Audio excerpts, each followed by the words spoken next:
You've been watching the International Chopin Competition. Welcome to Chopin Talk. It is intermission here, just after noon in Warsaw. My name is Ben Lottie, and I am joined by a couple of pianists who had the privilege of playing yesterday. Now, they've told me that they're not so nervous for this interview, but at least not as nerve-wracking as it was yesterday. I'm here with Jan Widlarz and Yuanfan. We're going to be joined by another pianist in just a few minutes, Andrzej Wierciński. So I think without further ado, we should, let's talk chop in Chopin.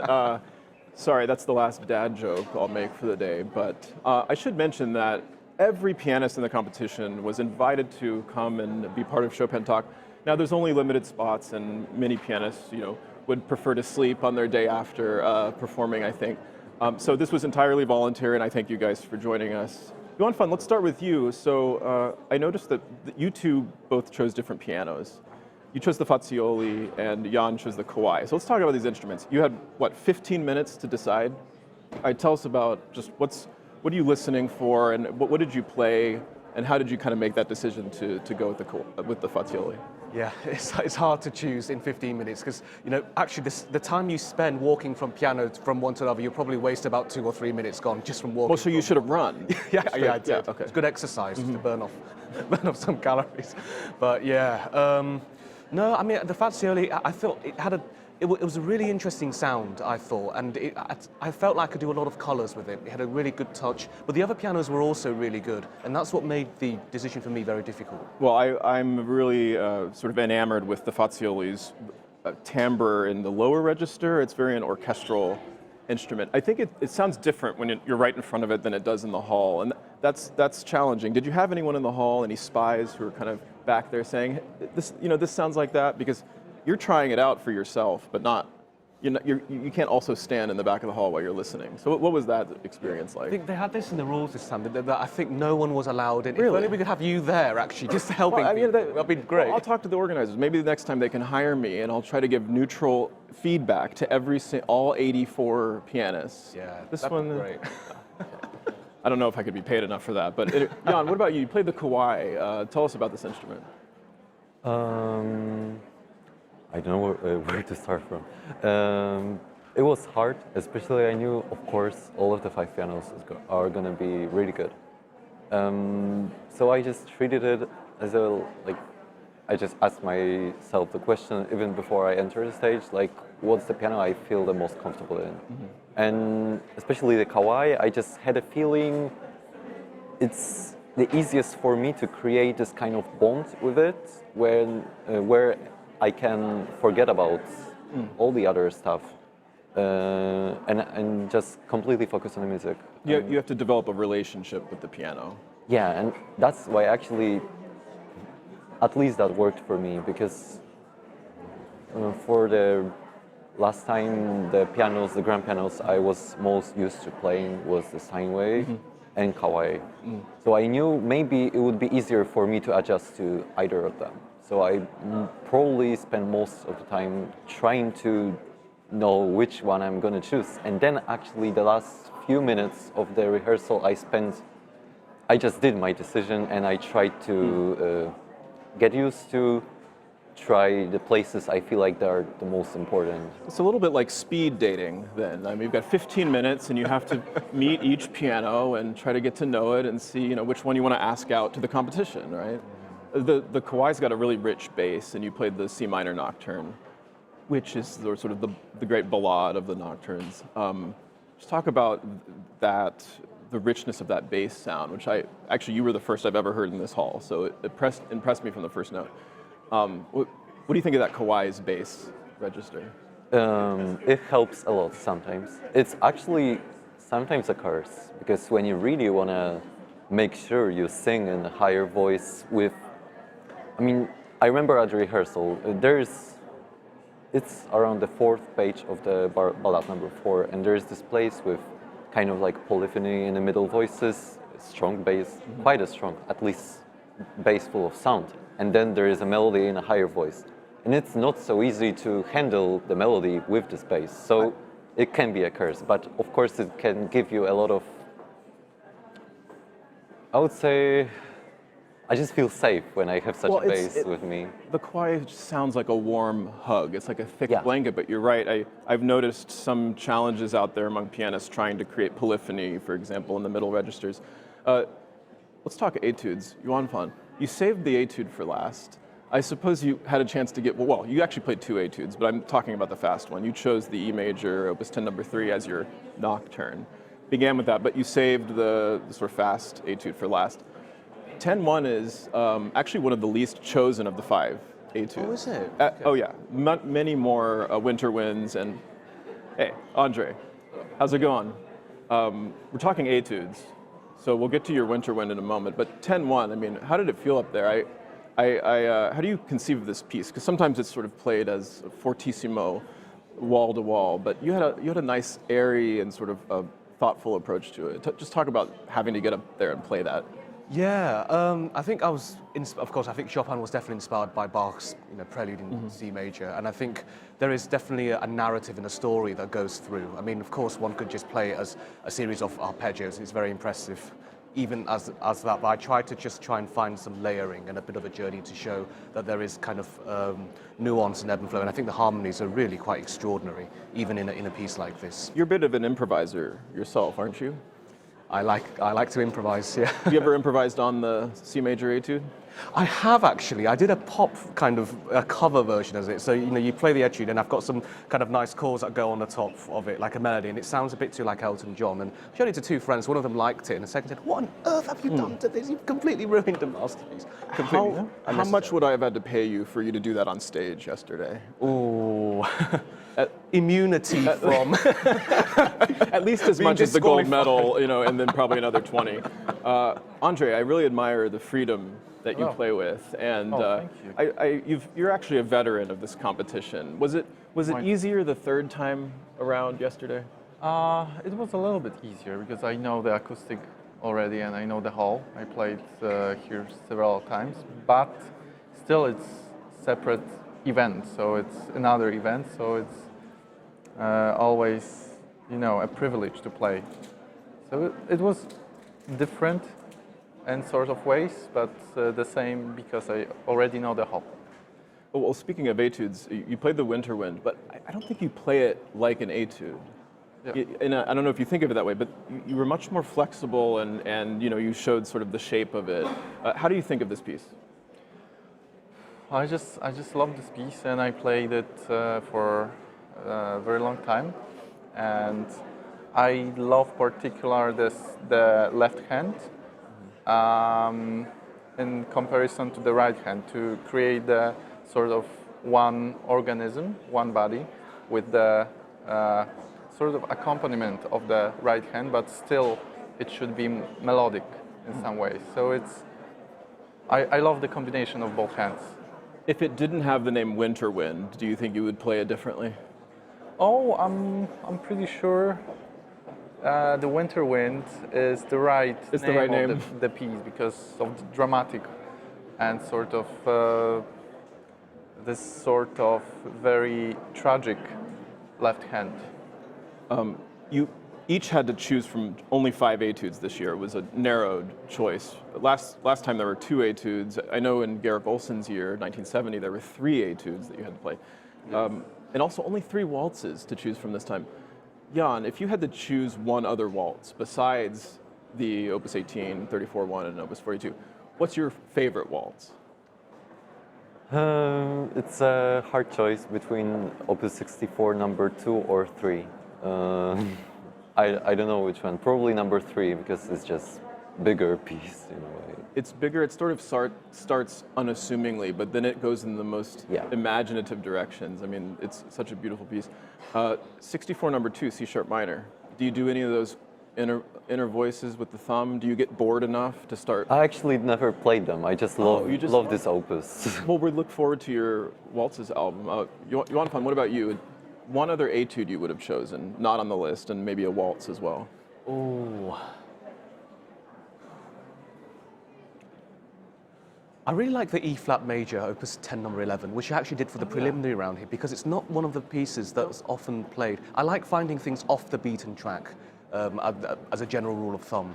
And in terms of waltzes, some of the posthumous ones that he wrote very early on in his life are very charming. I love the F minor posthumous waltz. Oh, it's so delicious. Yeah. E flat 10 number 11, just hand size. That's just kind of constantly be throwing it. Can we just, do you mind? Can we just do this? I know it's vulgar, but can we do hand sizes here? Oh. Really? Yeah, they're not huge. You play Opus 10 number 1 with these. Yeah. I'm impressed. Well, this hand's not so hard because this hand is just okay, but I'm assuming both hands are the same size. Yeah. You don't have a much larger right hand than your left. But it's quite good for agility, so they're quite flexible as a result. I'm very impressed. Do you how hands? I mean, I'm not like The two Polish gentlemen can compare hands here. it's like Similar. but normal, not very. Is that a big standard size. Polish hand or no? I'm kidding. I guess it's a standard Polish size. Yeah, it says Polish.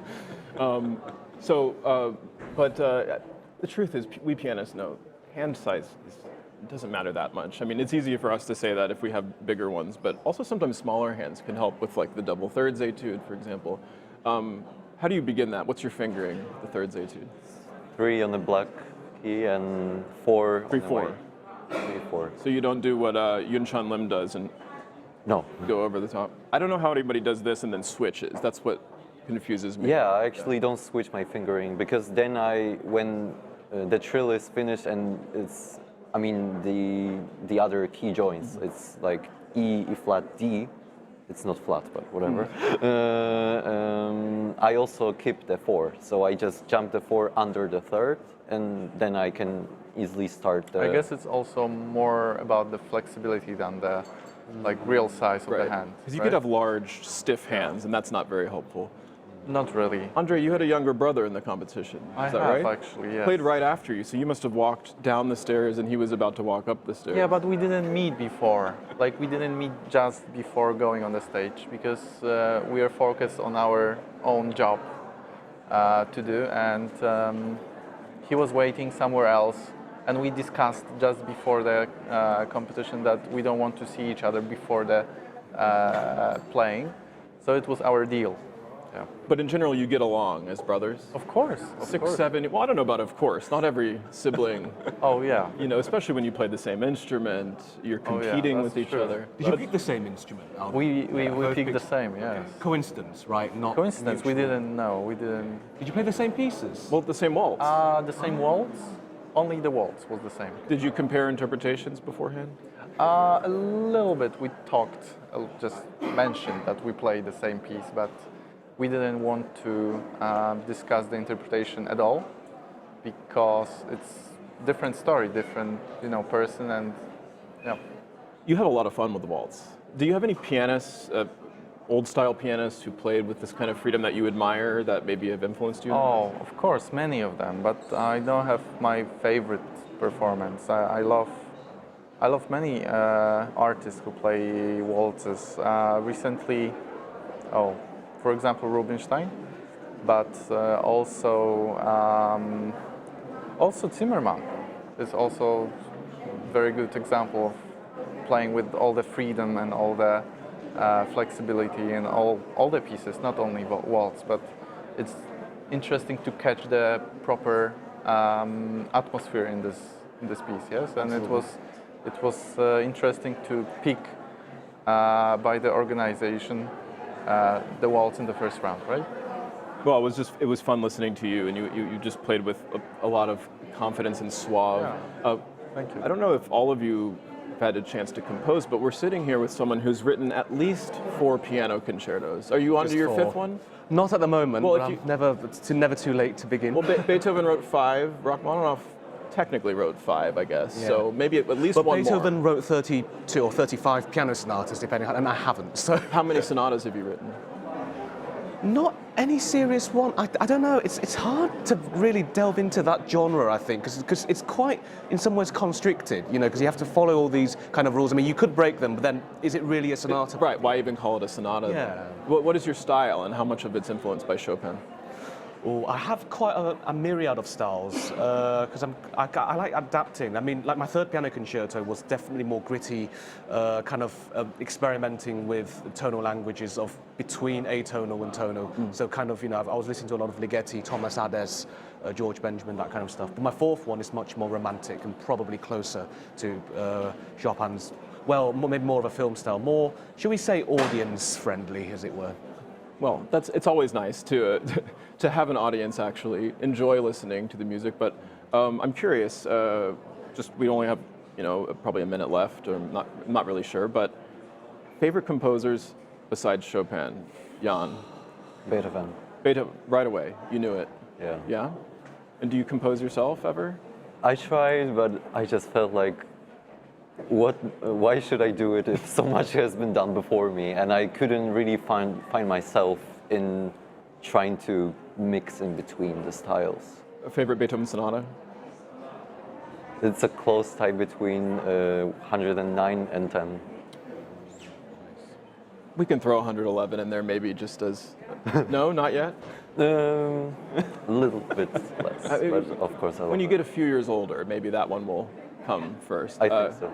What about you, Andrzej? Favorite composers, not Chopin? Not Chopin. Oh, Schumann recently, because of his craziness. I like composers who are not like predictable.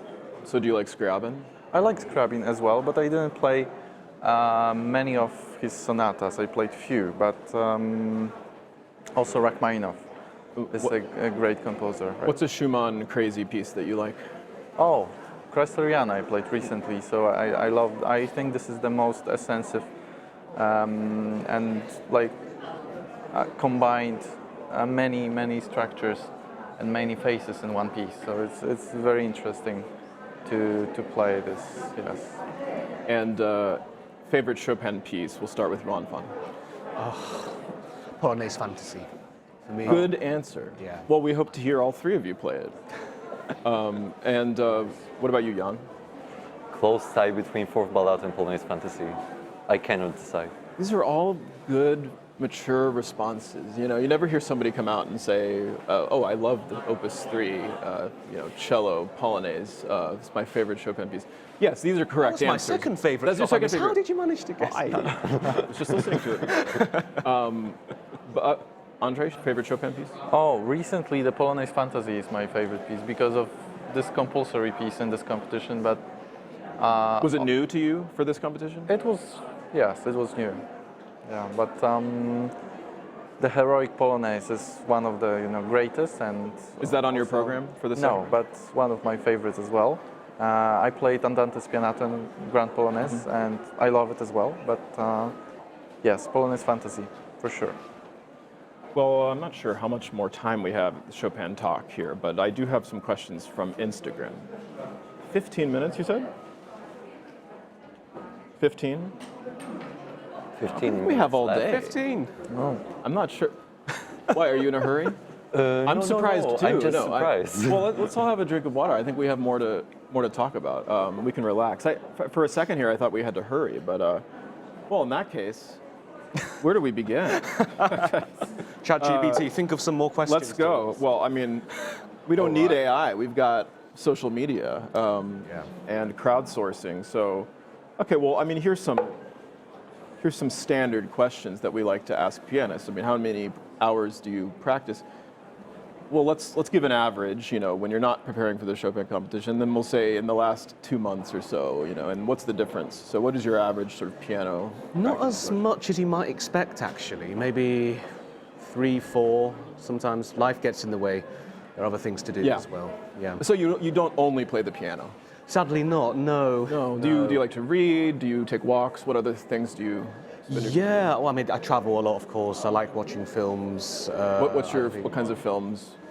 Oh, I usually watch films to relax, so I kind of don't like the stuff that's too intellectually stimulating, as it were. So what you're saying is you like rom-coms, basically? No, thrillers. Thrillers? Yeah. So you relax to a nice thriller. It's just simple to follow, you know, it's a simple I plot. see, There's the a good plot. guy, there's a bad guy. Okay. You don't have to think too much. You're not being tested about what is life and, you know, philosophical things. Okay, so you don't like, you know, deep French films that make you think, but you want some kind Not of my very first American ones, Hollywood kind of chase scene, basically. They can be all right, yeah. What about you, Jan? You know, I forgot what the question was, but something about, do you only play the piano, or do you actually have a life? I've had, but no. Oh, come on. Now, of course, I'm really focused on this. When you're done, what will you be doing? When I'm done, I'm definitely not touching piano for, I hope, Be careful what you say, your teacher's watching. Of course, I have to relax, but in a way, I'm actually used to, and I'm not sure how many days could I survive without the piano. It's just become one of, but so I'll probably just read a lot of books. I didn't have time to do it a lot, because even if I traveled, sometimes I was just stressed, or I couldn't focus to really dive deep into a story, or so definitely read books. Finally watch films which are not, it's kind of, I forgot the word, guilty pleasure, which can make me relax, something intellectually stimulating. Because piano is too intellectually stimulating, as we need something. You can go crazy. Andrzej, do you have anything just to get your mind off piano that you like to turn to, a guilty pleasure of any kind? Oh, I have few guilty pleasures. Yes. You're willing to tell us about very good food. This Food? is my guilty pleasure. What's your favorite food? Well, I love Italian cuisine, and I love, of course, Polish, but it's very fat and it's not very healthy sometimes. But I love Japanese sushi, so it's also my guilty pleasure. You can recommend some restaurants to me after the show. I can recommend Okay, good. after the show. Yes. What else besides food? Bike riding, do some sports like gym, running, read books as well. But you know, in general, I like people. So people inspires me to play the piano, because we play the piano and we create the history. Yes, the music, the keyboard is only the tool to create something special and to tell the story to the people. And I think we should have many inspirational moments and many inspirations in general besides playing the piano, because it's important to be a real artist as well, right? It's a good point. I mean, piano can be very alienating. I mean, we're sitting alone practicing, and yet it's supposed to be this human thing where we're communicating directly and expressively. I did something like this in Miami for the U.S. Chopin competition, but we were close to a beach, so everyone said they were going to the beach. Where's the nearest beach? Oh, from Warsaw. Far away, very far away. In a way, you can go to the Vistula. Oh yeah, for sure, but it's a small river beach. Oh, the river. Which river? The river which Wisła? crosses the Polish Warsaw. Wisła? Oh, okay. Vistula. Oh, the Vistula. And actually, the site of the city which are we on, it's a little bit like buildings and stuff, but the second one is wild. So you can Wild River. Well, I don't want any of you to get eliminated, but if you do, I think we should all go tubing. Do you know what this is? In America, you get in an inner tube and you bring your favorite beverages and you just float down a river. This is what we like to do to relax. You've never thought of this? I'm I didn't know that was a tubing to the thing. Polish people. Wow. Well, you know, Americans have invented a lot of great things, you know, in the past, and tubing is up there. So you might get your mind off piano with movies, but during the competition, of course, we're waiting for the next round. You actually have free choice of certain repertoire in the second and third rounds. Any adventurous pieces? You're playing a Chopin nocturne, aren't you? Some Rachmaninoff, some Liszt, You're gonna bring in Bartok, and some Lick. No. Do you think if you just started playing something that wasn't Chopin at the competition, would they might pull you off? They might. I think they would send somebody on to just yank you off the stage. Might be a fun game to how long would it take for How them to long would actually it get take you off before the they stage? just press the button for the trap door and then? Because they'll spend the first 2 minutes going, what's going on? So you might actually get away with a few minutes. Well, you're playing the Nocturne, Opus 9, number 2. Are we going to hear any decorations or ornaments in this? Maybe. Oh. Okay. Well, that would be intriguing. Jan, what are some of your choices of free repertoire for the next few hours? Not really crazy. I just added some of the other preludes as a free program. So I played the second half of the preludes book, and that's the start of the repertoire. Then I play the last Nocturne, the Opus Nocturne. Oh, I love, which is one you can choose, but we're very rarely hearing. People seem to favor Opus 62 number 1, but Yeah, the E major is lovely, and frankly, I've heard enough 62 ones over the last 24 hours, but wonderful. Andrzej, what about you? What are other pieces we might hear you play? I think the most adventurous will be the Scherzo number 4 in my second round. Because I start with the Polonaise, to start with the national sort of dance, yes. But, Which Polonaise? Andante Spianato, Okay. and a great Polonaise. And I will finish with the Scherzo number 4, so that will be the most challenging, for sure. If you guys had to choose a piece of Chopin to add as a requirement, you all have to play the Polonaise Fantasy. Is there a piece that you think would be interesting to actually hear everybody play Yuanfan? Ooh.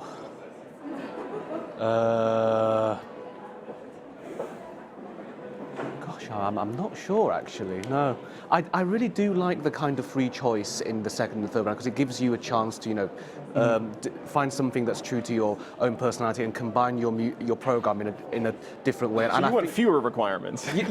Yeah.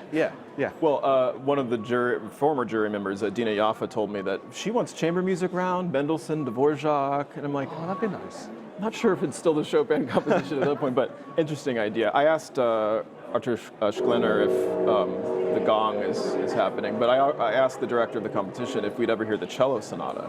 Yeah. That would be interesting, but then you'd have to get a cellist to play, or I don't know, what if you have to have two cellists and some people prefer one over the other? Anyway, that could get messy. You'd rather than pick a piano, you pick a cellist. Yeah, exactly. Well, I mean, this has been really enjoyable. We just have a minute left. I think we can relax. You guys have a few days off. We'll look forward to seeing who advances, but of course, you have no control over that. It's such an honor and a privilege. Congratulations to all three of you for making it this far, and I really hope to hear more from you. And any last words? 5 seconds, Andrzej. What are you excited about in the next couple of weeks? Oh, I want to thank all the people who watch me and thank for the support and thank for the that they are watching me and supporting. Yes. Jan, who's the first person that you called or texted after you played? My girlfriend. Nice. And Yuanfan, same question. One person comes to mind. Probably my parents. Wonderful. Well, this has been really enjoyable. Sort of my first Chopin talk where I just get to hang out with pianists. We'll be doing more of this, and you'll be seeing a lot more Chopin talk every intermission for every session. Many of them will have these pianists, so later on this evening you'll be hearing Rachel Kudo will be interviewing a few more pianists who played yesterday, and then some of the pianists you're hearing today will voluntarily come on the show tomorrow. So thanks so much for tuning in. Stay with us. We've got 4 more pianists coming up this afternoon in Warsaw time, and if you're in another time zone, thanks for waking up or staying late. Keep watching the Chopin competition. We're just getting started. We're here on day 2, and there's still another 2.5 weeks left. So with that, we'll go ahead and send it back to the hall.